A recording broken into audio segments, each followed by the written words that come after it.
ye shall know the truth, and the truth shall make you free.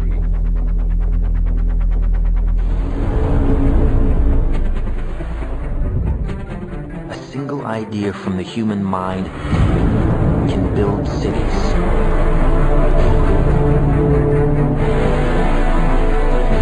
An idea can transform the world and rewrite all the rules. Which is why I have to steal it. He's hiding something and we need to find out what that is.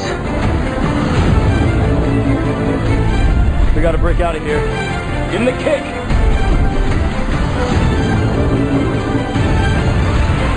This one's not a part of the plane! Wake me up! Wake me up!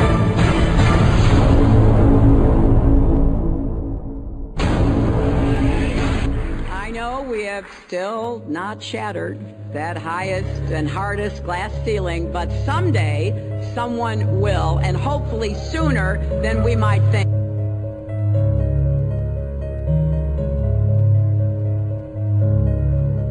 As the galaxies go whizzing by over the glass domed ceiling. Now tell me that doesn't work for you. If it's true, does it change how I live my life? This is something that is not an easy answer because of the magnitude of what we're talking about here. How it will change your life, first of all, when you understand it, is dramatic, to say the least. Will it change you from having to go to your job every day and the things that you typically do every day? No. But when this knowledge becomes more mainstream and these agencies are starting to be held accountable, and you understand that they're all participating in this, not just the United States government, not just NASA, but China, Russia, India, all of them have space programs. They all have the same symbolism. They're all doing the exact same thing to their citizenry. And the first thing you have to understand about this is that the deception goes all the way to the top. And when I say all the way to the top, you have to kind of get rid of the notion that the people at the very highest levels are working together.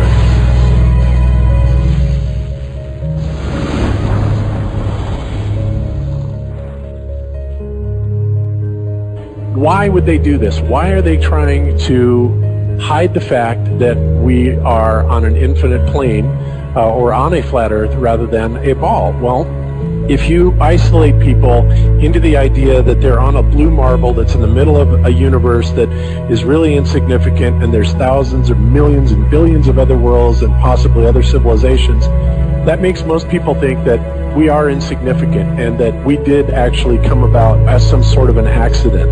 Now, when people believe that, their minds are much more malleable into being given the idea that there is no God, there is no creator, and because of that, that also gives the controllers this fertile soil to build other deceptions on.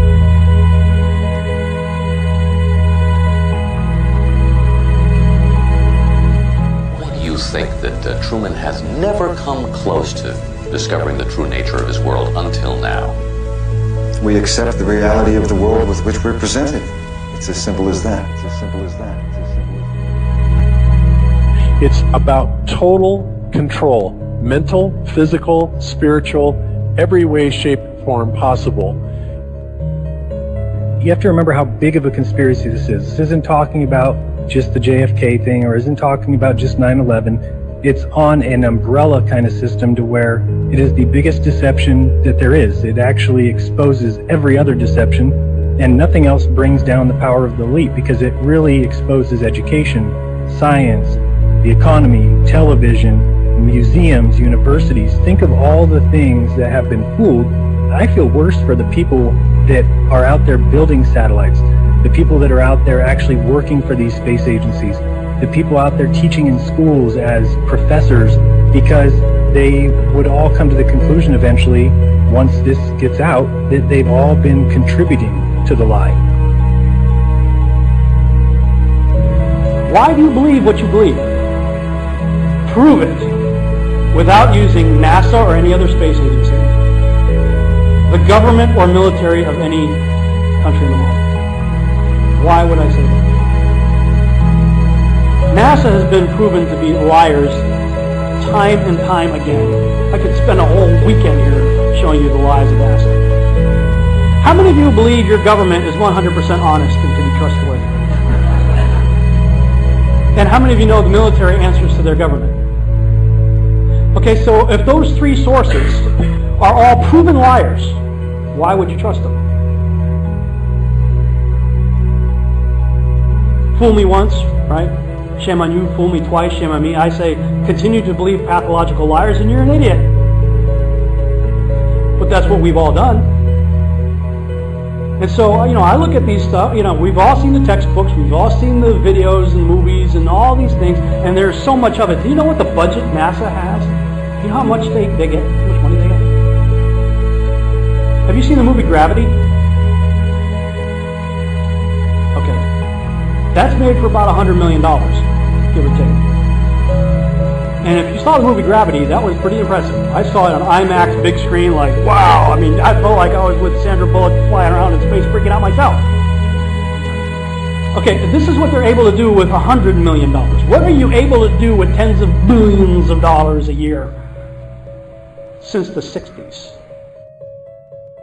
Now, in my opinion, we're being lied to not only about the shape of the Earth, we're being lied to about the very nature of reality itself.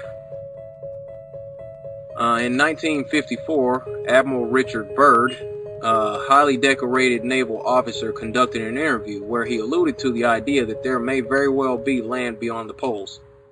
Admiral Byrd, you've been to both the North Pole and the South Pole. Is there any unexplored land left on this Earth that might appeal to adventurous young Americans? Yes, there is. But strangely enough, there's left in the world today an area as big as the United States that's never been seen by a human being. And that's beyond the pole, on the other side of the South Pole, from Middle America. And I think it's quite astonishing that there should be an area as big as that unexplored. It's a tremendous So there's a lot of adventure left. Well, do you hope to see that? We don't know. That's the big problem. We don't know where we are. Okay? That's what we're all trying to figure out here. But there is the Antarctic Treaty where 53 or so nations have signed saying that no one's going to lay claim to Antarctica and that there are massive restrictions for travel there. You can't just get up and go to Antarctica on your own. You have to have a tour guide with you. There are only certain entry points and there are limits on where you can go search. Personally, I think the unconquered South face is the only one worth scaling. It's a 20,000 foot sheer wall of ice. But that's never stopped me before.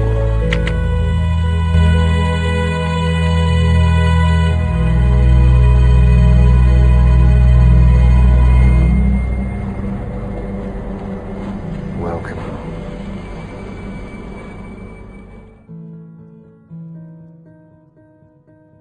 No, I just want to stand on top of the wall and piss off the edge of the world.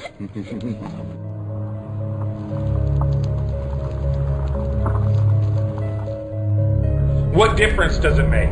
What difference does it make? Yeah, that's their favorite line. Got a lot of people, what difference does it make? You can't figure out what difference it makes? If you can't figure out what difference it makes that the people running your world are lying to you over and over your whole life, if you can't figure out that someone lying to you